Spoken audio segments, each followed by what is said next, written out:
Hey, good morning everybody. It's Kenny from the Healing Homestead again. Just wanted to bring you along for the work I'm doing this morning. There's a trench behind me. This trench goes all the way to the barn over there, and it even cuts into this loafing shed right behind me. But it also goes back to this power pole right here. And so what I'm doing is I'm covering the water line that is laid in the bottom of the trench with just a little bit of dirt, a few inches.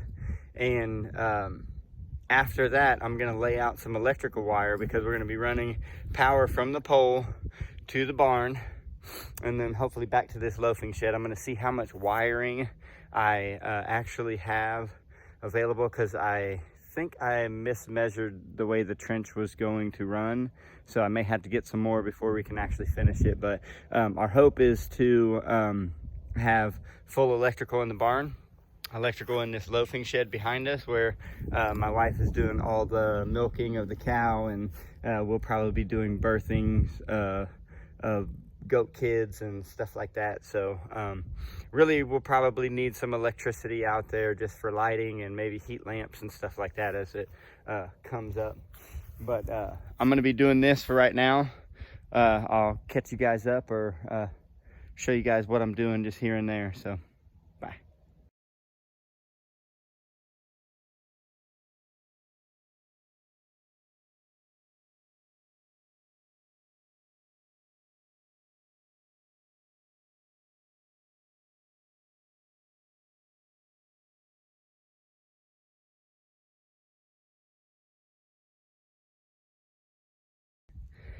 Okay, so I backfilled the trench.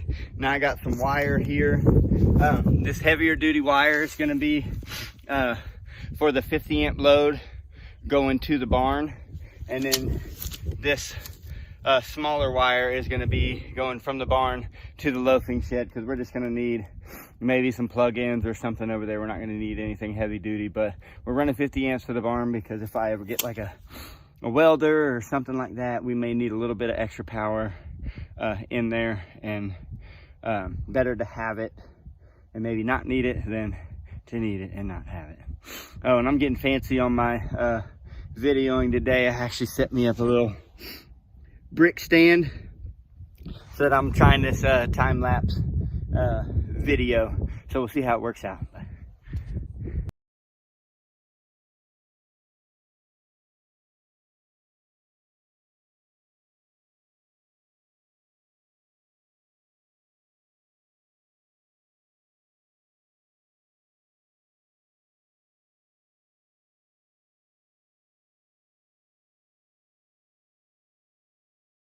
Okay, so as you can see, my wire is not long enough. I don't know what I was thinking when I bought it. I guess I thought that everything on the farm ran in straight lines.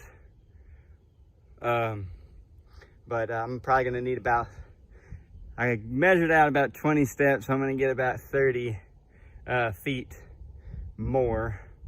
I might just get 40 just in case. And now I'm gonna try to run that other cable back to the barn and see how that works.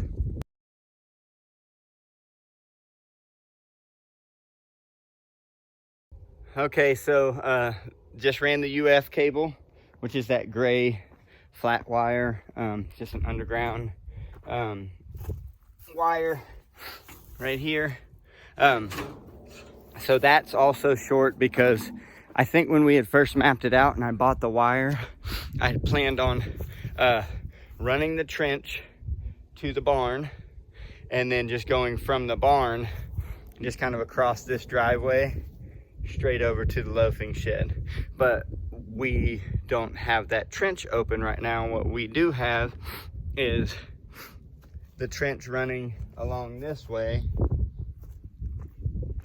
and then there's the loafing shed there. So what I'm gonna do is I'm just going to manually dig a trench like from right here over to that corner, and then I'll just stuff the wire up in there. But I'm still gonna need more. I'm probably gonna need about, I'm guessing about 15 or 20 feet of that. So I'll have to stop by the co-op next time we drive into town and get some more of both of those, get some connections for it, and then I can bury this or backfill this trench, because it's honestly been kind of a pain. As you can see behind me, like there's the gravel that was left over from our root cellar, and another project we got going on over here. But just past the gravel this way, there's this trench, and it cuts across the driveway to the light pole and then cuts here. So if we needed to get in here for anything, we got to drive across the trench or go like around the barn. And so I'm just ready to have it buried and be done with it before this winter really sets in. We did make it last night through the storm. They estimated wind gusts up to like 65 miles an hour. And I'll tell you what, sitting in the camper and feeling that thing rock, it made you kind of hold on to your seat and like, okay, it's gonna be stable. And it was. I mean, God protected us through that. But I think it was sustained winds at like 29 or 30 miles an hour when the storm was blowing in. And then it got really calm when it said we were in the middle of the storm. And then there were some winds after that. And it's funny, I opened the door up afterwards just to kind of see what was happening, and it smelled like smoke. We couldn't figure out what it was. It was like, man, it's kind of a bad time to be burning with all this wind and storms. But I guess that was trailer smoke from wildfires in Colorado that blew all the way across Kansas, and could have been what we were smelling. I mean, there could have been somebody burning something too. It was going to be a cold night, so maybe some wood stoves going or something. I know we're going to get one going in the house eventually. But now that I got this, the wires figured out on what I need, I'm pretty much done here for today. Me and Delana are going to go inside the house, try to wrap up some more stuff in there, because I think in a couple days it's supposed to get down to 19. So that's going to be the coldest that we've had this year so far. And we're just, honestly, we're trying to keep our pipes from freezing, because if they freeze in the house, it's ultimately going to shut off our water to the camper, and then we're going to have some issues out here. So just trying to keep this thing rolling, staying alive, and doing well. So hopefully you all are too. We'll catch up with you again soon.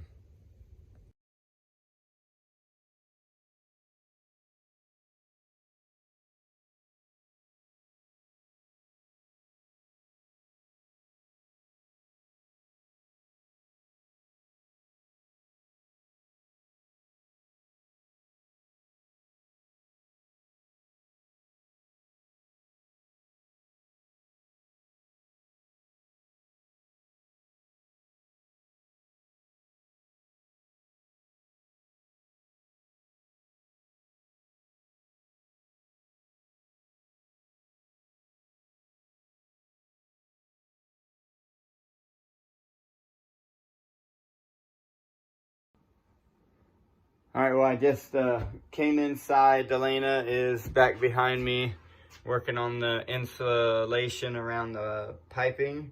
She's putting the pipe wrap on so that we don't freeze up, hopefully. I'm going to take this last bay here on these floor joists in this room and just go ahead and put some braces in, because like I showed you guys before, the wall sits out away from it, so we won't be able to attach the decking to anything, and we don't want it floating. So I'm just gonna be attaching about every 16 inches, 2x6 across there, however it will work, and then we'll insulate this, and then we can start laying decking down. So one more room we can hopefully get wrapped up.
Okay, so got the bracing in for that wall. And so now we're just gonna lay some insulation in.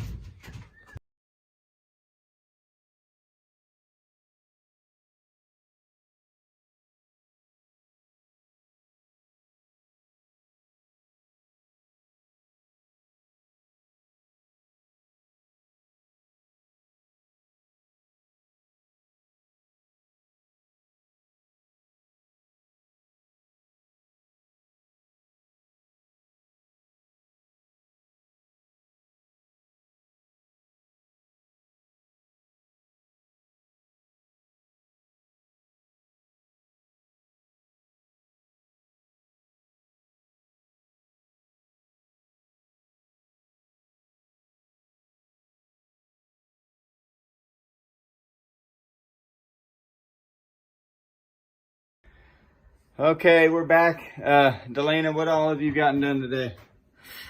Not as much as you.